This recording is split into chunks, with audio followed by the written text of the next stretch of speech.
Hello friends, how are you guys. I am very sure सब लोग excited रहेंगे अभी एग्जाम्स के लिए। ये वीडियो दोस्तों मैं उन्हीं के लिए बना रहा हूँ जो दिसंबर में एग्जाम दे रहे हैं और अभी उनका पेपर 8 अवेटेड है। ऑब्वियसली बीच में कुछ पेपर्स रहेंगे। मैंने सोचा कि ये वीडियो मैं EISSM की बात बनाऊँ, बट मुझे कुछ स्टूडेंट्स के मैसेज आया और उन्होंने बोला कि sir we are trying for exemption in FM एंड EFF, economics for finance and financial management, so why not to make the video right now, I thought। और उसी उम्मीद के साथ दोस्तों मैं आपको ABC एनालिसिस ड्रॉ कर बता रहा हूँ कि कमिंग पेपर जो CA इंटरमीडिएट का पेपर 8 है उसके लिए आपका learning and you know how to face that paper, उसका स्ट्रैटेजी क्या होना चाहिए। तो चलिए दोस्तों, without wasting time let's begin. So हमारे ABC एनालिसिस में दोस्तों सबसे पहले मैं आपको बताना चाहूँगा कि फाइनेंशियल मैनेजमेंट की हद तक आपने क्या करना चाहिए। तो फाइनेंशियल मैनेजमेंट ये एक बहुत ही वास्ट सब्जेक्ट है जो कि सिर्फ 60 मार्क्स के लिए होता है। तो डेफिनेटली हमारा स्ट्रैटेजी बहुत ही सिलेक्टिव बेसिस पर होना चाहिए एग्जाम के एक दिन पहले। सो आई वुड सजेस्ट यू दोस्तों, रेशियो एनालिसिस बार बार एग्जाम में आता है। आप अगर पेपर उठा के देख लो तो हर एग्जाम में आपको रेशियो एनालिसिस पर 10 मार्क का क्वेश्चन तो दिखता ही है, कुछ नहीं तो 5 मार्क्स तो कहीं नहीं गए। तो दोस्तों ये रेशियो एनालिसिस में पर्टिकुलरली वो टाइप के क्वेश्चन जरूर करना जहां पर ये लोग रेशियोज देते हैं और आपको बैलेंस शीट, ट्रेडिंग, PNL बनाने बोलते हैं, पर्टिकुलरली बैलेंस शीट या मिसिंग फिगर्स ढूंढने बोलते हैं। तो वो टाइप के क्वेश्चंस आप जरूर देखिएगा रेशियो एनालिसिस में। दिस विल गिव यू लगभग 10 मार्क। देन दोस्तों नेक्स्ट टॉपिक आपने सीक्वेंस में लेना चाहिए लिवरेज, बिकॉज ये बहुत ही आसान टॉपिक है जिसके अंदर आजकल पता नहीं इंस्टीट्यूट क्यों बहुत ज्यादा मेहरबान है, जो कि 10 मार्क का क्वेश्चन हर बार लिवरेज पे आता ही है। तो दोस्तों लिवरेज के अंदर पर्टिकुलरली प्रेफरेंस शेयर्स का प्रेजेंस रहने वाले फॉर्मूलेज को अच्छे से रिवाइज कर लेना।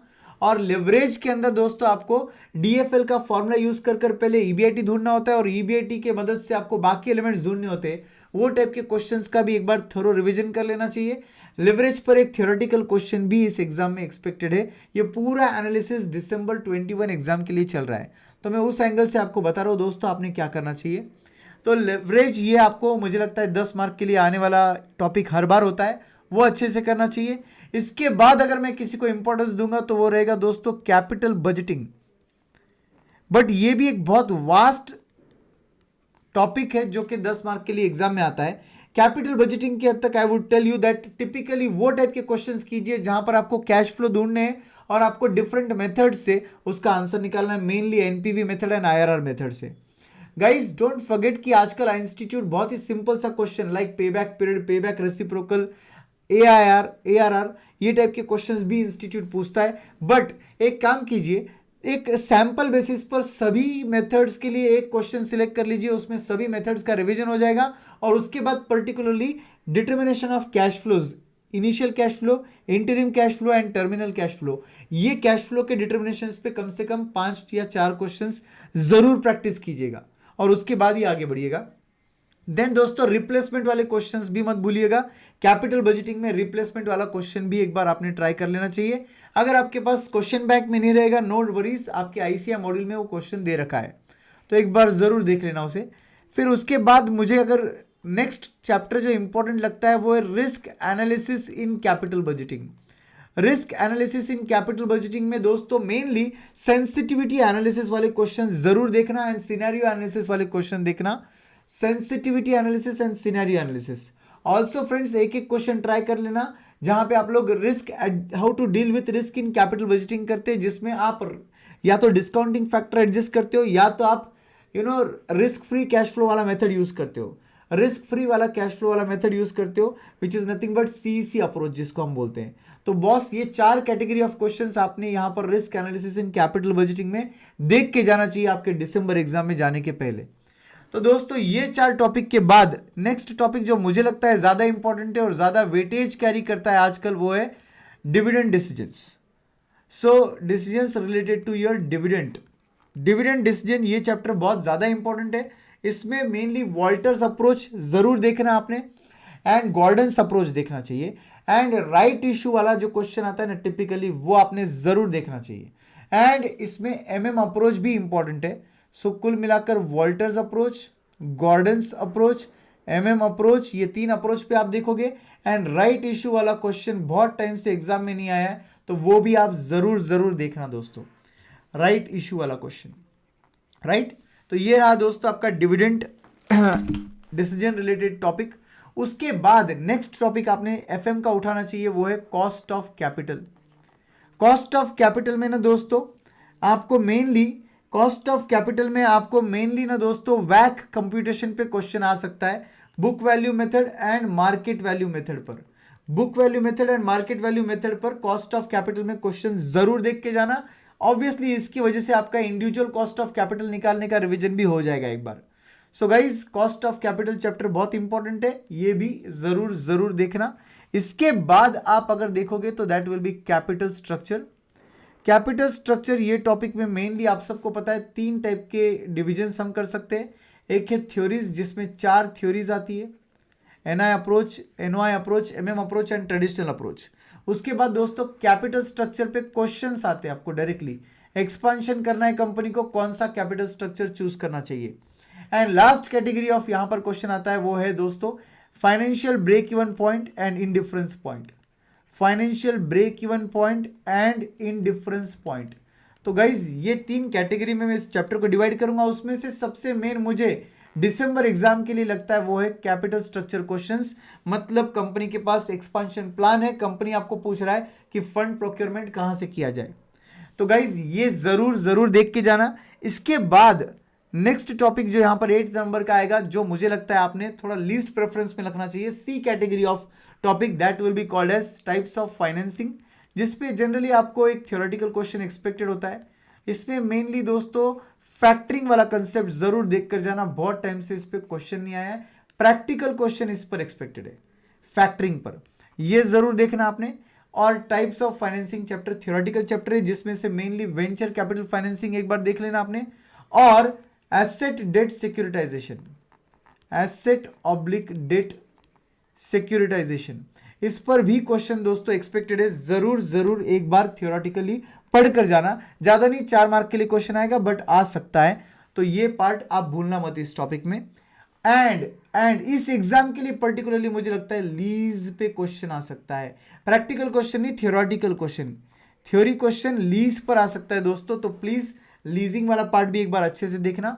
9th कैटेगरी जो कि मैं डालना चाहूंगा दोस्तों वो है chapter number 1 basics of financial management, जो कि हमारा थ्योरेटिकल टॉपिक आता है, जिसमें टाइम वैल्यू ऑफ मनी भी कवर्ड है। तो आपने ये जरूर एक बार जस्ट गो थ्रू कर लेना चाहिए time value of money. But time value of money will be anyways gone through जब हम कैपिटल बजटिंग की बात करते हैं। इस पे practical question time value of money पर नहीं आ सकता है, नो नहीं आ सकता है। मगर दोस्तों बेसिक्स ऑफ फाइनेंशियल मैनेजमेंट में आपको कुछ theoretical question, mainly functions of CFO, ये जरूर देखना दोस्तों, आपने फंक्शंस ऑफ सीएफओ जरूर देखना। एंड मुझे इस बार के लिए पता नहीं क्यों ऐसा लग रहा है कि एजेंसी कॉस्ट, एजेंसी प्रॉब्लम, इस पर क्वेश्चन आ सकता है। Agency cost and agency problem, इस पर क्वेश्चन जरूर आ सकता है, तो ये देखना मत भूलिएगा। लास्ट चैप्टर में रखना चाहूंगा जो कि एग्जाम में जरूर आएगा मुझे पता है, बट फिर भी आपके रिवीजन सीक्वेंस में ये लास्ट होना चाहिए, वो है मैनेजमेंट ऑफ वर्किंग कैपिटल। दोस्तों बहुत ही सिंपल सा रीजन है, इसको मैंने लास्ट में इसलिए रखा है बिकॉज टॉपिक का वॉल्यूम बहुत बड़ा है। Management of account receivable, management of accounts payable, inventory management, management of overall cash management and working capital management, 5 units करने के बाद आपको कितने मार्क्स मिलेंगे, तो हार्डली 10 से 15 मार्क। तो इसको मैंने लास्ट में रखा है, क्लास में हमने थरो प्रैक्टिस की है, डरने की जरूरत नहीं है, बट एक बार फॉर्मेट्स वगैरह अच्छे से देख लो, एक आध 2 क्वेश्चन सैंपल बेसिस पर सॉल्व कर लेना। एंड मुझे लगता है particularly single shift and double shift देख कर जाना, single shift and double shift देख कर जाना दोस्तों एग्जाम में जाने के पहले, बाकी कोई दिक्कत नहीं है। कैश कॉस्ट अप्रोच का एक बार रिवीजन कर लेना, cash cost approach, yes guys. तो यहां पर मैं बोलना चाहूंगा कि chapter number 10 will be C grade, not because it is not important but because volume बहुत ज्यादा है और मार्क्स का वेटेज थोड़ा कम है। देन दोस्तों मोस्ट इंपॉर्टेंटली, आपका ज्यादा टाइम नहीं लूंगा मैं क्योंकि आपकी एग्जाम्स है और आपको पढ़ाई करनी चाहिए, इसलिए मैं ये वीडियो बहुत शॉर्ट में बना रहा हूं। मेरा टेक्निकल इश्यू आ रहा है, यहां पर मेरे पास आईपैड अवेलेबल नहीं है, फिर भी मैंने जैसे तैसे जुगाड़ टेक्नोलॉजी से राइटिंग का एक पैड लिया है और मैं आप तक पहुंच रहा हूं। यस गाइस, सो ईएफएफ जो कि 40 मार्क का एक बहुत ही बड़ा वेटेज वाला पार्ट होता है, इसमें खासियत ये दोस्तों कि 2 से 3 मार्क के क्वेश्चंस पूछे जाते हैं। इसके लिए ज्यादा एग्जाम में लिखने की जरूरत नहीं है, इमोशनल होने की जरूरत नहीं है, टू द पॉइंट एग्जाम में लिखना है आपको आंसर। प्रैक्टिकल क्वेश्चंस जो आते हैं वो 3 से 5 मार्क के क्वेश्चंस आते हैं। प्रैक्टिकल क्वेश्चंस मतलब chapter number 1 and chapter number 2 से आ सकते हैं। थर्ड चैप्टर भी मनी रिलेटेड टॉपिक है, उसमें से भी आ सकता है। तो 1, 2 एंड 3 अच्छे से देख के जाना। पर्टिकुलरली चैप्टर नंबर 1 बहुत ज्यादा इंपॉर्टेंट है, नेशनल इनकम। तो ये 3 से 5 मार्क का क्वेश्चन जनरली इसमें से आता ही है, अच्छे से पढ़कर जाना दोस्तों। इस 40 मार्क में से आईसीआई का अगर हम लोग माने तो 4 अलग अलग चैप्टर्स को 10 मार्क का वेटेज दे रखा है इन्होंने, हर चैप्टर को इक्वल वेटेज दे रखा है। चैप्टर नंबर 4 में सी कैटेगरी में डालना चाहूंगा, दैट इज फॉरेक्स, बिकॉज बहुत वास्ट टॉपिक है दोस्तों, 5 यूनिट्स है और उसके बावजूद भी इसका वेटेज सिर्फ 10 मार्क है। इग्नोर किया तो भी चलेगा, ऑप्शन में भी छूट सकता है। आपने क्लास के साथ जितना किया रहेगा उसमें भी अच्छे से कवर हो सकता है। Chapter number 1 is very very important, मुझे लगता है ये आप बिल्कुल करना ही चाहिए। चैप्टर नंबर 2 बहुत इंपॉर्टेंट है स्कोरिंग पॉइंट ऑफ व्यू से, तो आपने उस पर भी ध्यान देना चाहिए। चैप्टर नंबर 1 आप सबको पता है नेशनल इनकम वाला टॉपिक है, और चैप्टर नंबर 2 पब्लिक फाइनेंस वाला टॉपिक है दोस्तों, जहां पर आपको mainly governmental related inflow outflow, public expenditure, public revenue, इसके बारे में बोला गया है। And chapter number 3 money related topic है दोस्तों, ये भी बहुत ज्यादा इंपॉर्टेंट टॉपिक है और आपको यहां पर मनी मार्केट रिलेटेड सब चीजें पूछी जाती है। ये तीनों टॉपिक बहुत ज्यादा स्कोरिंग टॉपिक आते हैं, national income, public finance and money. Chapter number 4 least importance वाला चैप्टर है दोस्तों, तो इसको लास्ट प्रेफरेंस देना। एबीसी एनालिसिस वाइज मैं सबसे ज्यादा इंपॉर्टेंट चैप्टर मानता हूं chapter number 1 A category and chapter number 3 ये भी A category. Chapter number 2 B category में आएगा दोस्तों, और चैप्टर नंबर 4 जो है वो सी कैटेगरी में आएगा। अब दोस्तों पर्टिकुलरली सर इसमें क्या देखना है इज वेरी डिफिकल्ट टू से, बट मैं आपको बताना चाहूंगा ईएफएफ का पूरा टेक्स्ट बुक हमारा 100 पेजेस का है, तो 100 पेज पढ़ना कोई बहुत बड़ी बात नहीं है। इसमें से भी लगभग 40 पेज तो चैप्टर नंबर 4 के, जो मैं आपको बोल रहा हूँ लीस्ट प्रेफरेंस दे दो, इसका मतलब आपको वेटेज तो सिर्फ 60 पेजेस पर देना है। हाँ दोस्तों, यहां पर मैं स्पेशल मेंशन करना चाहूंगा वो लोगों का जिन्होंने मेरे से क्लास नहीं की है, जिनके पास ये 100 पेजेस का बुक भी अवेलेबल नहीं है, नो प्रॉब्लम, मेरे टेलीग्राम चैनल पर चले जाइए जिसका डिस्क्रिप्शन में लिंक दिया है, और टेलीग्राम चैनल पर आपको ईएफएफ का चार्ट बुक मिल जाएगा दोस्तों।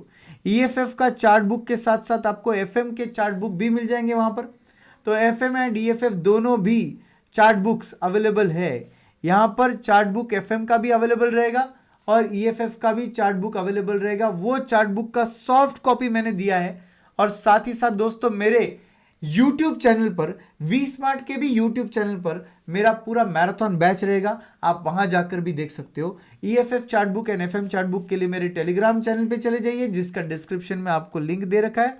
टेलीग्राम चैनल में आपको ये दोनों भी चार्ट बुक्स मिल जाएंगे, और जैसे ही ये चार्ट बुक मिल जाएंगे फिर मेरे YouTube चैनल पे चले जाना दोस्तों, सीए प्रशांत सरडा, और वहां पर आपको मैराथन बैच भी मिल जाएगा। अगर मेरे चैनल पे ना मिले तो वी स्मार्ट एकेडमी के चैनल पे चले जाना, वहां पर आपको पूरा मेरा एफएम का एंड ईएफएफ का पूरा मैराथन बैच मिल जाएगा बच्चों। एकदम तोड़ तरीके से ये पेपर को अच्छे से फेस करना।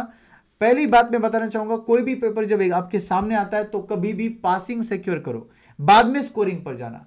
पहले पासिंग सिक्योर करो, बाद में स्कोरिंग पर जाना। जो आपको आता है वो पहले सॉल्व करना, जो नहीं आता है वो इग्नोर करो, वो आपके लिए नहीं है, बाजू वाले के लिए। ऐसे कर कर आप पूरा पेपर सॉल्व करोगे तो आपका पेपर का स्कोर बहुत अच्छा आएगा। जो जो पार्ट आपने छोड़ दिया है, इग्नोर किया है, उसको पेपर के एंड में, मतलब सब आया हुआ पार्ट अपन ने जब अटेम्प्ट कर लिया उसके बाद अटेम्प्ट करना दोस्तों।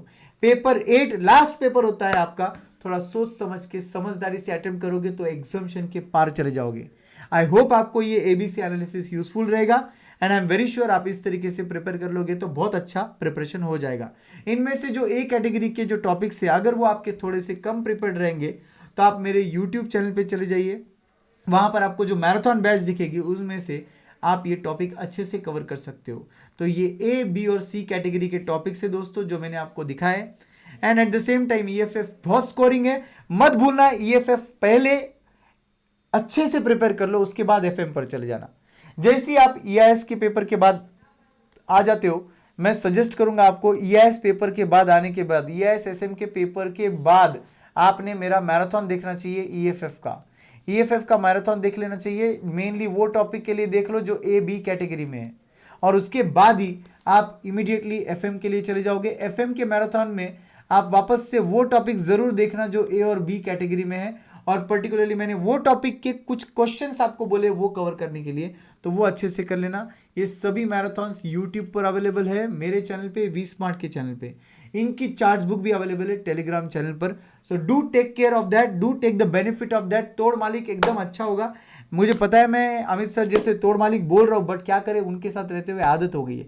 I will be waiting for your responses कि आपका FM एंड EFF का पेपर कैसा जाता है। पेपर 8 आपका जैसे भी जाए मुझे जरूर बताना। मुझे आपके स्टोरी में आप टैग कर सकते हो मुझे बाय राइटिंग की पेपर कैसा था, और टैग कर सकते हो। मेरा इंस्टा आईडी है I am Prashant Sarda.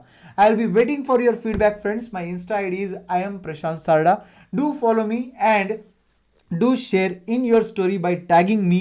I will also share the same story with others.